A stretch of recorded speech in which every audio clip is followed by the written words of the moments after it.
should be dumped into the dustbin of history, hearing carefully and meticulously to all of the beautiful observations that you have raised. Firstly, there is the question of duplication of responsibility. The Nigerian Navy is already there. The NIMASA is in extant carrying out its responsibility diligently. And if need be, we have not heard from the Minister of Defense, neither from the Chief of Army Staff or Chief of Defense Staff, that they needed an extension or another arm of the military that will be responsible, of course, for protecting our coastline.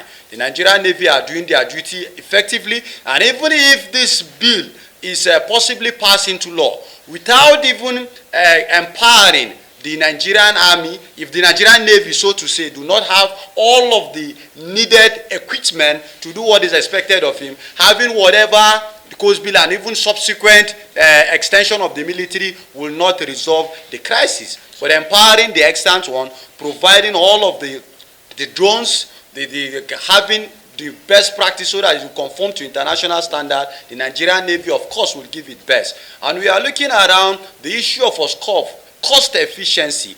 The country already is in debt. We have a plethora of crises that requires urgent financial need. And talking about the establishment of the Coast Guard will require stupendous amount of money, which means that the country currently do not have that capacity to fund that. And we are also looking around the question of the 1999 Constitution, which is the working constitution of the country. It does not have the room for having a fourth arm of the military. The Nigerian Army, the Nigerian Air Force, the Nigerian Navy is the one that is recognized and approved by the Constitution to be under the armed force of the Federal Republic of Nigeria. So having a Coast Guard means that there should be a kind of a constitutional amendment, which also is time-consuming and is, of course, not necessary given, of course, the current disposition. We are looking around question of course, political interference and corruption. And then the Coast Guard bill does not even specify where it wants to be. In some area, you see under the Ministry of Marine and Blue Economy, and then having to bring virtually all people from the Ministry of Defense, the Ministry of Interior, of course, to work in under one umbrella, which means that the Coast Guard bill does not even specify under which ministry, of course, it also wants to be. So the Nigerian Navy, as we have said, have the competence, the capacity and commitment of also protecting our coastline. And then there is no need as of now to have a kind of duplication of duty. We do not want to have the Coast Guard or the Nigerian Navy taking each other's to court in the coming period over jurisdiction.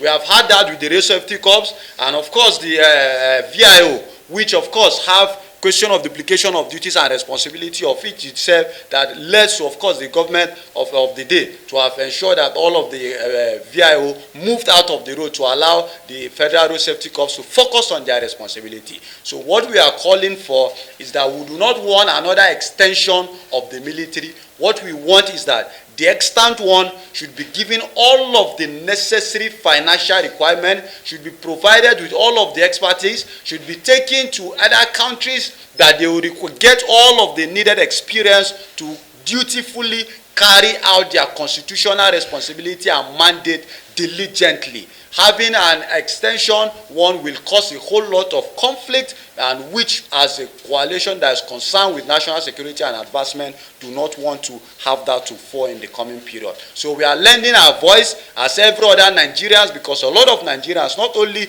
our coalition, are opposers of this bill, so we are also lending our voice that we are opposing this bill, and that the bill, which has currently passed second reading, should be trashed into the dustbin of history. The bill is not necessary, it's confusing, it's full of discrepancies, and of course in the coming period, if that bill succeeds, it's going to cause a whole lot of crises which we do not want.